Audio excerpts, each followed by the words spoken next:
Starting at number 7, we've got Rabbit Escape from the 10 Shadows technique. Now, individually, these rabbits are weak. Like, really weak. But that's not the point at all.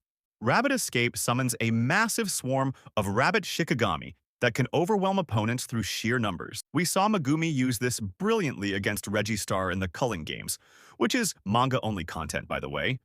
The rabbits serve as distractions, cannon fodder, and can even be used for reconnaissance. What makes Rabbit Escape so effective is the psychological warfare aspect. Imagine trying to fight while dozens or even hundreds of rabbits are hopping around, blocking your vision, and forcing you to waste cursed energy dealing with them. Meanwhile, the real threat, Megumi, is setting up his actual attack. This is a type of Shikigami that's all about strategy and misdirection. It's not about raw power. It's about controlling the battlefield and manipulating your opponent's attention. In the hands of a tactical fighter like Megumi, Swarm-type Shikigami become way more dangerous than they should be on paper. It's the perfect example of how creativity can make even weak Shikigami deadly. At number 6, we're looking at Elemental Offense Shikigami, and the best examples are Max Elephant and Nue from the 10 Shadows technique. Max Elephant is a powerhouse that blasts high-pressure water from its trunk. The water attacks are incredibly powerful, capable of destroying buildings and overwhelming most opponents. We saw it wreck that special grade curse in Shibuya in the anime, and it was honestly pretty brutal. The water pressure is strong enough to cut through cursed spirits and can be used for area denial. Nue is an owl-like Shikigami that flies and generates electricity. Having a flying Shikigami with ranged attacks is huge. The electricity it produces is strong enough to stun or seriously injure opponents, and it can strike from above where most enemies can't easily counter. You've seen Nue from the very beginning of the anime. It's one of Megumi's first Shikigami he ever showed us. What makes this type of Shikigami so valuable is the elemental damage combined with range. You're not just hitting someone with cursed energy. You're hitting them with water pressure that can slice through steel or electricity that can paralyze their nervous system. These attacks affect the physical body directly, making them harder to defend against with just cursed energy reinforcement. Plus, the versatility is insane. Need to put out fires? Max Elephant. Need to attack flying enemies or strike from above? New. This category of Shikigami shows how important it is to have elemental options in your arsenal. Number 5 is the support and utility type, with Round Deer being the prime example. Round Deer might not look intimidating. It's literally a deer with a flower on its head, but its ability is insane. It can use reverse curse technique to heal injuries. Let me repeat that. A Shikigami that can heal. In a series where RCT is rare and incredibly valuable, having a healing Shikigami on demand is ridiculous. We saw Megumi use Round Deer during the Culling games in the manga to heal himself after taking serious damage. This completely changes how he can fight. Instead of being conservative to avoid injuries, he can take calculated risks knowing he has a healer in his back pocket. The tactical implications are massive. In a prolonged battle or when facing multiple opponents, being able to heal between encounters is a game changer. Think about it. Most sorcerers have to end fights quickly because taking damage means they're permanently weakened for the rest of the mission. With a healing-type Shikigami, you can fight a war of attrition. This type of Shikigami isn't flashy, but in terms of pure utility and keeping a sorcerer in the fight, support types are top tier. They fundamentally change how you can approach combat. You're not just surviving, you're actually recovering, which is a completely different level of sustainability. At number 4, we've got the enhanced beast type, with divine dogs, Totality being the perfect example. Originally, Megumi had 2 divine dogs, one white and one black. When the white one was destroyed, Megumi inherited its power into the black dog, creating divine dog Totality. This thing is a beast in every sense of the word. You've seen the original divine dogs from episode 2 of the anime, but Totality is a manga development.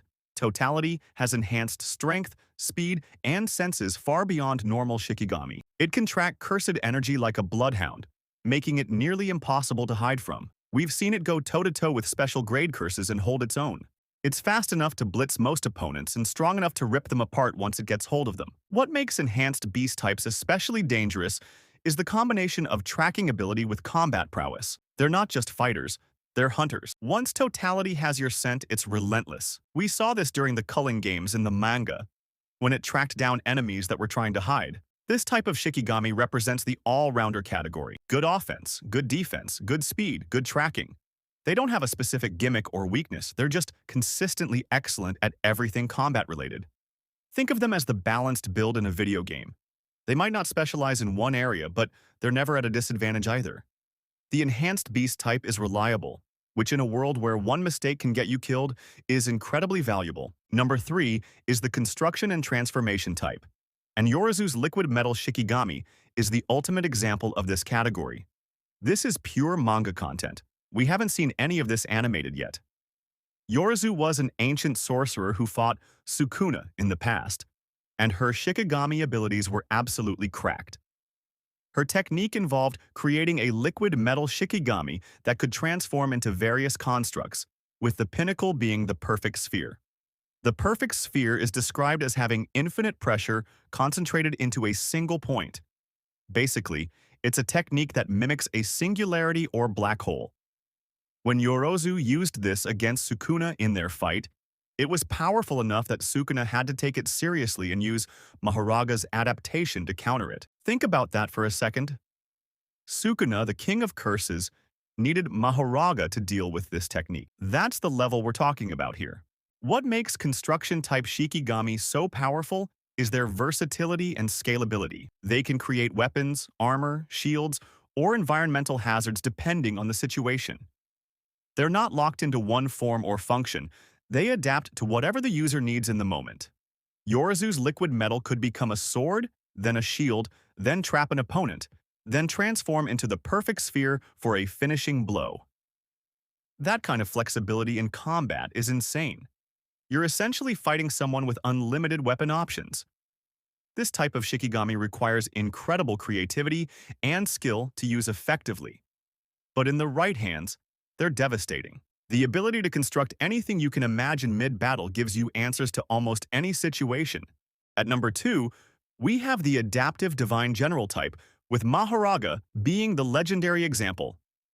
Anime fans got to see this absolute monster in the Shibuya incident arc, and it was everything we hoped for. Mahoraga is the untamed Shikigami that no Ten Shadows user has ever successfully controlled solo. Its curse technique allows it to adapt to any and all phenomena. Let me explain how broken that is. Every time Mahoraga is hit by an attack, it begins adapting to it. Hit it with fire, it becomes resistant to fire. Use a cutting attack, it adapts and becomes harder to cut. Use a cursed technique, it adapts and eventually becomes immune. This adaptation is permanent and gets stronger the more you attack it. We saw this in Shibuya in the anime when Sukuna fought it. Sukuna had to go all out and basically nuke the entire area with his domain expansion just to put it down before it could fully adapt to his techniques. That's 15-finger Sukuna we're talking about. The fact that Mahoraga pushed him that far tells you everything you need to know.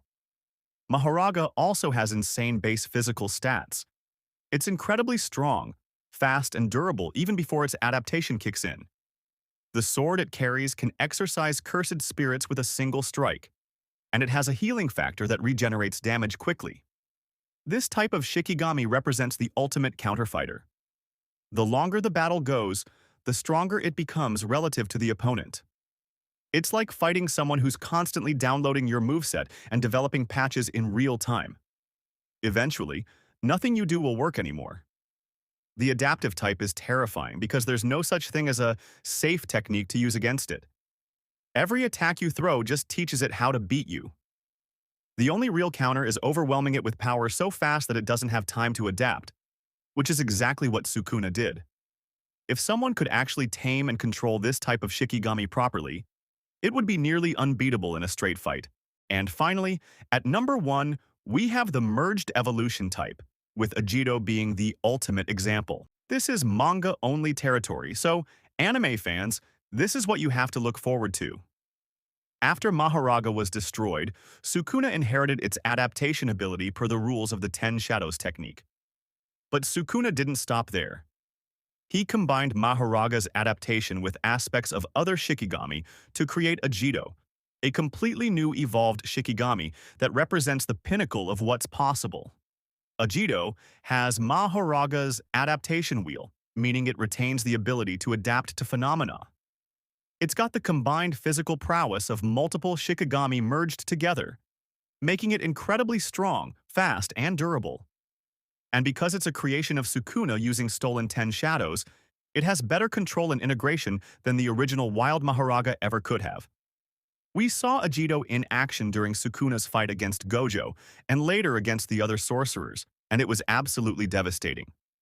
It could adapt to techniques mid-fight, serve as both offense and defense, and basically act as a second Sukuna on the battlefield. What makes the merged evolution type the #1 category is that it combines the overwhelming power of multiple Shikigami types into one entity. It's not just one trick, it's every trick. You're getting adaptation, enhanced physical stats, elemental abilities, and complete controllability all in one package. This represents the ultimate endpoint of Shikigami development. Instead of summoning multiple Shikigami with different strengths, you create one perfect Shikigami that has all the strengths and none of the weaknesses. It's like having a final boss as your summon. In Sukuna's hands, Agito became the perfect killing machine. It has all the benefits of the strongest Shikigami types without any of the drawbacks. No wild berserker behavior, no single-dimensional attacks, no limited utility. Just pure, controllable, adaptive destruction. This type of Shikigami shows that the true ceiling of Shikigami techniques isn't just about summoning powerful spirits. It's about evolving them into something greater than the sum of their parts. And there you have it. The 7 most powerful types of Shikigami in Jujutsu Kaisen. From swarm tactics to adaptive evolution, Shikigami techniques are some of the most versatile and powerful abilities in the series. The 10 Shadows technique in particular shows incredible potential for growth and creative combinations. No wonder it was considered equal to the 6 Eyes and Limitless throughout history. What's your favorite Shikigami type from the series? Let me know in the comments. If you enjoyed this breakdown, smash that like button and subscribe for more JJK content. Thanks for watching, and I'll catch you in the next one.